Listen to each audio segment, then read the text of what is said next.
Hi, I'm Maggie. And I'm Effie. We are here with your David Barton School News.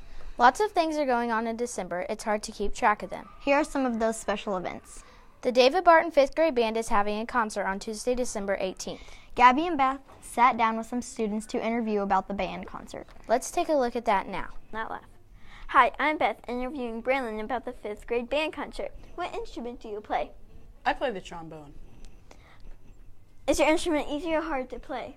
I think it's kind of in the middle. Other than holding the slides up, because it's a really long instrument, it's really easy. Okay. What instrument did you want to play before band? I used to want to play the trumpet, but now I see that the trombone's a lot more fun. Cool. What is your favorite part about band? Getting out of class. Okay. When you get older, do you want to try a different instrument? I think I'm going to stick with the trombone. Okay. Are you excited for the band concert? Yes, I'm very excited. What are you most excited for?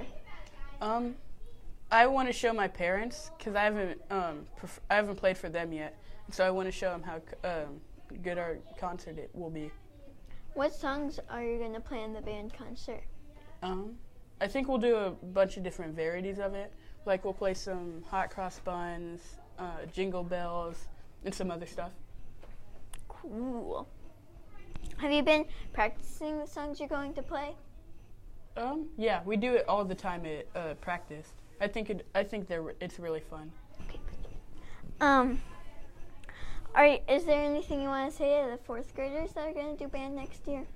Well, I'd say band is really fun because you get out of class, so you should try it. Thank you, Braylon.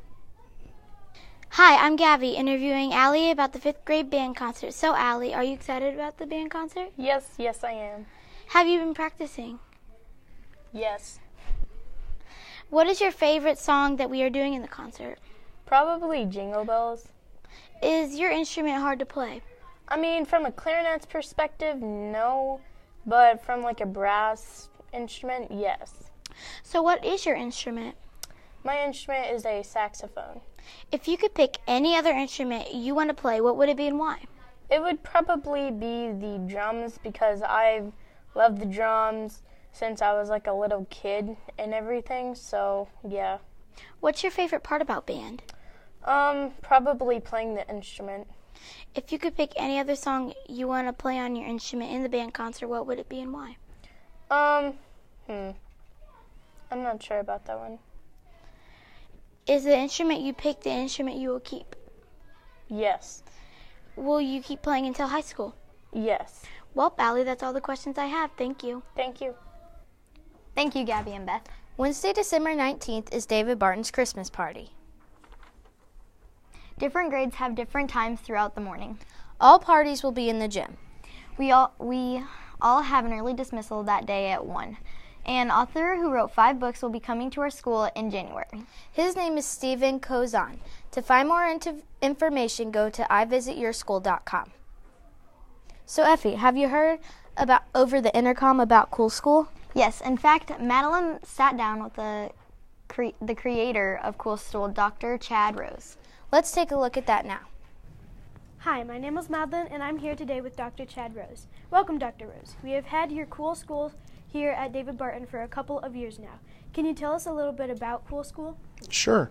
Cool School is an interactive program that teaches students how to respond to bullying in a more appropriate way. It really teaches social and communication skills, how students should be getting along with one another. Much of your work is on bullying prevention. How common is bullying? That's a good question. Bullying is pretty common among school-age youth. The federal government says about 1 in 5 students experience high rates of victimization. However, when we collect data, we're getting about 1 in 4. Is there a difference in the bullying experiences of girls and boys? That is a really interesting question, and we're still debating whether or not there's a difference. We know that boys experience higher rates of direct bullying, meaning that they engage in more physical types of bullying, but they also engage in rumor spreading and social exclusion. However, girls do experience higher rates of social exclusion and rumor spreading than they do physical bullying. Are some children more likely to be bullied than others? Yeah, as a matter of fact, that's where I spend most of my career, is looking at what different factors play a role in students being involved in bullying. For example, students with disabilities tend to experience higher rates of bullying, including youth with autism. But one thing that I often say is just being different in a noticeable way can be a risk factor for being bullied. Dr. Rose, why do you think students become bullies? Well, we spend a lot of our time looking at bullying through a social and communication skill deficit lens, meaning that we believe that kids engage in bullying because they're using aggression as a form of communication. And also, one thing that I should mention, I do believe that adults tend to condition youth to bully. For example, if you look at all the movies and you look at all the games and all of the TV shows that talk about bullying, I mean, adults are kind of perpetuating that narrative. Mm-hmm. What can schools do to help put a stop to bullying? Well, I can tell you what you're doing here in Boonville, which I think is fantastic. The first thing that I encourage schools to do is always do a school-wide climate assessment to see what students are saying about bullying in their school. The second thing that I encourage schools to do is do a school-wide social and emotional learning program. You guys are doing that through Second Step. The next thing I encourage schools to do is incorporate some sort of targeted intervention that addresses social and communication skills. You guys are doing that through Cool School. But most importantly, I think schools need to make sure they implement a protocol for letting students know what to do, what to say, and who to tell. What advice do you have for students who are victims of bullying?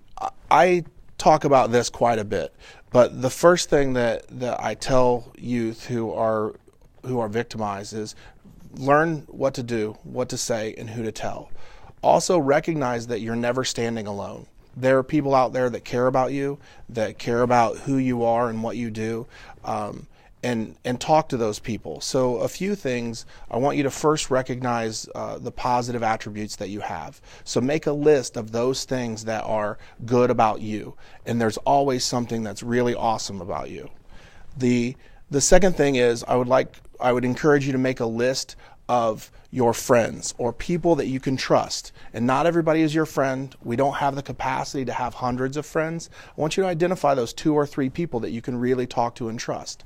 The third piece is identifying adults that you can talk to in the school, some of your family, that can really help you navigate some of your feelings.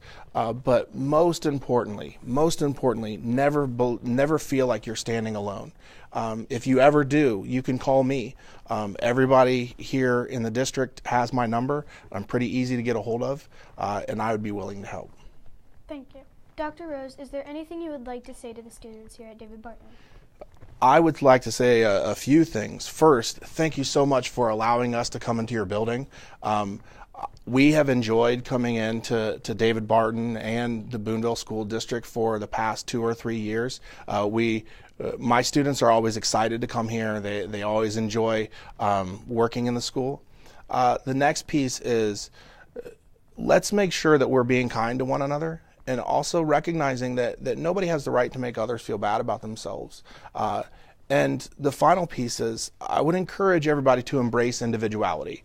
So being different is cool. Like, that's what you will value when you're older, is being an individual, standing out in a crowd, and being somebody who is unique.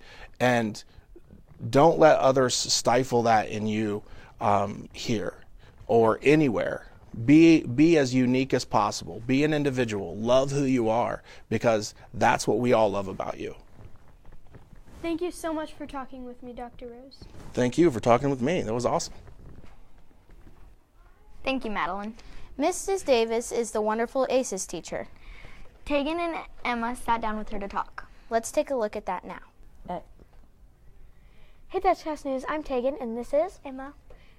Today we are interviewing Miss Davis about Veterans Day, so let's get started. What branch did you serve for?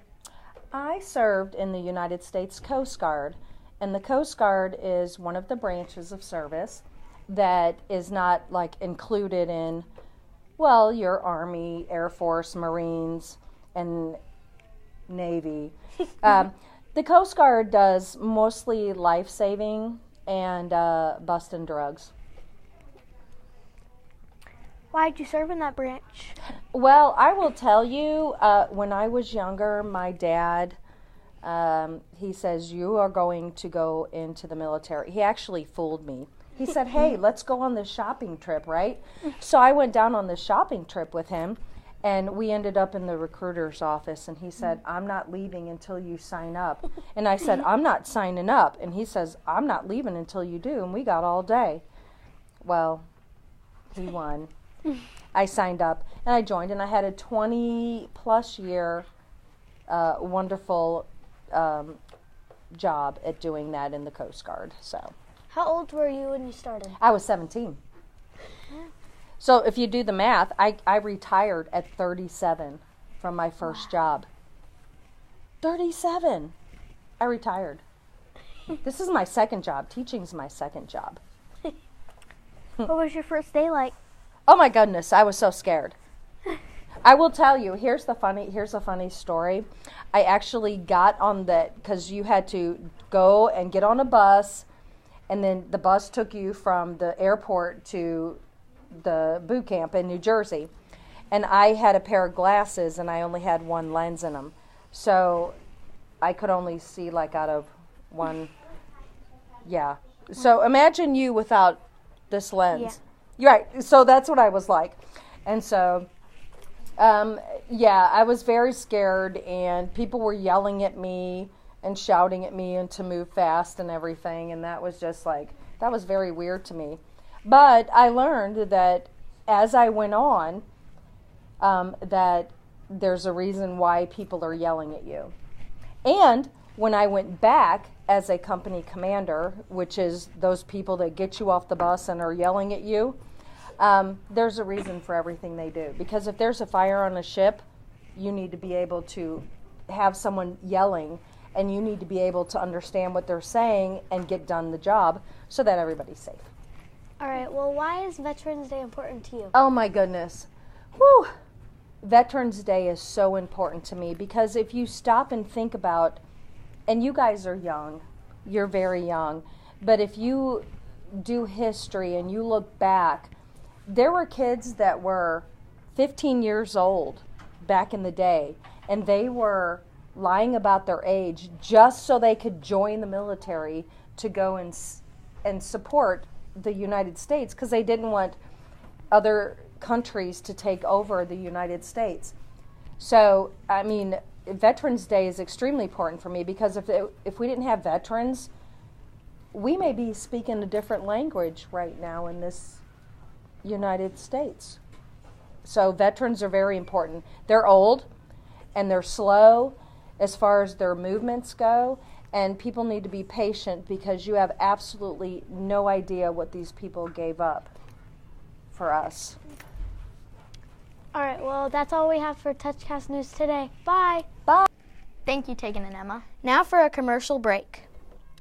Gabby, don't you just love candy canes? I sure do, Lucy. That's the best part about Christmas is getting candy canes. Did you know that you can give candy canes to your friends and get them for a good cause? What do you mean, Lucy? Mrs. Crawford's 4th grade class is selling candy canes, and all the money gets donated to cats and canines. Get your candy canes now! Don't forget to buy those candy canes. This has been your David Barton School News. See you next week.